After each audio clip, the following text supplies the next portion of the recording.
नमस्कार, मी दीपक देशमुख. माझ्या यूट्यूब चॅनलमध्ये तुमच्या सगळ्यांचं स्वागत आहे. आज आपण जाणार आहोत अंकाई टंकाई किल्ल्यावर आणि माझ्याबरोबर आहे माझा मित्र शेखर रुमडे आणि त्याचा भाचा नितीन पाटील. अंकाई किल्ला हा पश्चिम भारतातील सातमाळा पर्वतरांगांमध्ये आढळणारा एक किल्ला आहे. हा किल्ला महाराष्ट्र राज्यातील येवला तालुक्यात आहे. हा किल्ला देवगिरीच्या यादवांनी बांधला होता. भौगोलिकदृष्ट्या तो मनमाड जवळ आहे. अंकाई टंकाई किल्ला हे दोन लगतच्या टेकड्यांवर आहे आणि त्यांना सुरक्षित करण्यासाठी त्याच्यावरती एक सामायिक तटबंदी बांधली आहे.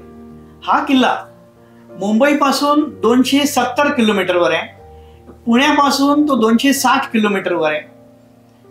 नाशिकपासून साधारणतः 100 किलोमीटरवर आहे आणि मनमाड पासून तो अवघ्या 10 किलोमीटरवर आहे. मनमाड येथे पोहोचण्यासाठी आम्ही तिघे धुळे एक्सप्रेसने निघालो आणि मनमाडला साधारण संध्याकाळी पोहोचलो. आमचा मित्र वासुदेव भडवलकरच्या ओळखीने अगोदरच हॉटेल विसावा बुक केले होते. रात्री जेवण केले, आराम केला. दुसऱ्या दिवशी पहाटेची रिक्षा बुक केली आणि सकाळी फ्रेश होऊन तिघे निघालो. अंकाई टंकाई ट्रेक करण्यासाठी अगदी सोपा आहे. वरपर्यंत व्यवस्थित चांगल्या पायऱ्या आहेत. जैन केव्ज, वॉटर टँक, महादरवाजा ही त्याची वैशिष्ट्य आहे. टंकाईवर एक हेमाडपंथी चांगलं शंकराचं मंदिर आहे. आम्ही सकाळी 6 वाजताच रिक्षावाल्याला बोलवले होते. किल्ल्याच्या पायथ्याशी आम्ही साधारण 7 वाजता पोहोचलो. पायथ्याशी बरीच दुकाने आहेत जिकडे तुम्ही काही छोट्या मोठ्या वस्तू खरेदी करू शकता. ट्रेकिंगचा मार्ग हा अंकाई गावाच्या उत्तरेकडून सुरू होतो. खालून व्यवस्थित पायऱ्या चालू होतात आणि पुढे गेल्यावर जैन लेण्या दिसतात. या जैन लेण्या 2 पातळीवर पसरलेल्या आहेत.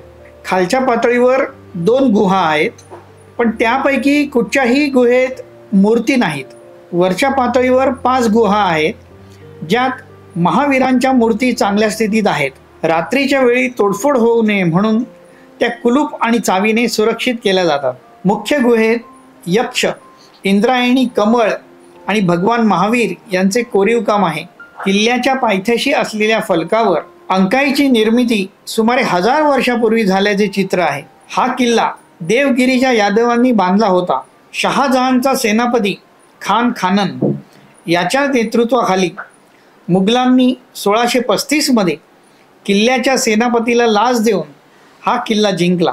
1665 मध्ये थेवेनॉट या किल्ल्याचा उल्लेख सुरत आणि औरंगाबाद शहरामधील प्रवासाचा एक टप्पा म्हणून करतात.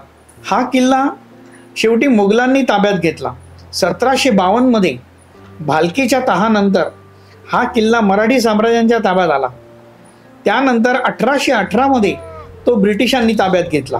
किल्ल्याच्या प्रवेशद्वारापर्यंत पोहोचण्यासाठी साधारण अर्धा तास लागतो. अंकाई हे रेल्वे स्टेशन पण आहे जे गावाच्या अगदी जवळ आहे.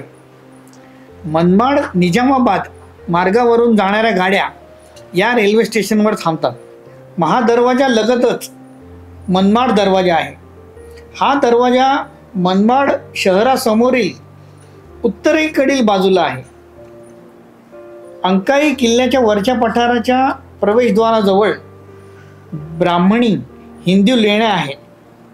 त्या भग्नावस्थेत आहेत, परंतु दगडात कोरलेल्या जय आणि विजयच्या मूर्ती आणि शिवलिंग अजूनही दिसतात. आणखीन थोडे वर गेल्यावर तिथे चांगली मोठी गोशाळा आहे. त्याच्याही वर काही पायऱ्या चढून गेल्यावर अगस्ती ऋषींचा आश्रम आहे. समोर हनुमानाचं मंदिर आहे. अगस्ती ऋषींचा आश्रम खूप छान आहे. आतमध्ये तुम्ही मेडिटेशन वगैरे करू शकता. राजवाड्याकडे जाणाऱ्या वाटेवरील दगडात खोदलेल्या टाक्यांमध्ये काशी तलाव आहे, ज्याच्या मध्यभागी दगडात कोरलेले पवित्र तुळशीचे वृंदावन आहे. महाल आणि काशी तलाव पठाराच्या पश्चिमेकडील काठावर आहे. तिकडनं पुढे जीर्ण अवस्थेत एक मोठा राजवाडा आहे. आता राजवाड्याच्या फक्त भिंती शिल्लक आहेत. किल्ल्याच्या दक्षिणेकडील दगडात खोदलेल्या पाण्याच्या टाक्यांची मालिका आहे. त्या तलावात जर तुम्ही आंघोळ केलीत तर एक कपडा इथेच सोडायचा अशी प्रथा आहे. या सगळ्या गोष्टी बघायला साधारण 2 तास लागतात. आम्ही आजूबाजूची सिनरी बघत बघत खाली उतरलो आणि नंतर टंकाईवर चढायला सुरुवात केली. दोन्ही किल्ले पाहण्यासाठी जास्तीत जास्त 4 ते 5 तास लागतात. पहाटेच्या वेळी अंकाई किल्ल्याला भेट देणे आणि संध्याकाळपूर्वी टंकाई किल्ला पूर्ण करणे सगळ्यात उचित आहे. जर तुम्ही काही खायला बरोबर नेले असेल तर मध्ये खाऊ शकता, पण पाणी बरोबर न्यावे लागेल. खाल्ल्यानंतर किल्ल्यावर काही घाण कचरा होणार नाही याची दक्षता घ्या.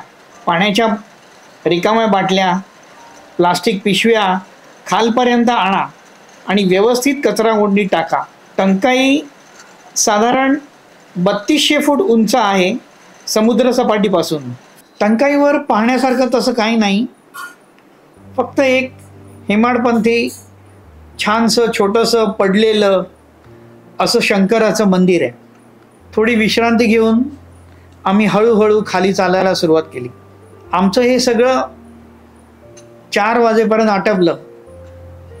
खाली येऊन थोडंसं आम्ही खाल्लं आणि नंतर आम्ही परत स्टेशनकडे वळलो. व्हिडिओ आवडला असेल तर लाईक करा, शेअर करा आणि असेच अनेक व्हिडिओ पाहण्यासाठी सबस्क्राईब करा आणि हां, बेल आयकॉन दाबायला विसरू नका. धन्यवाद.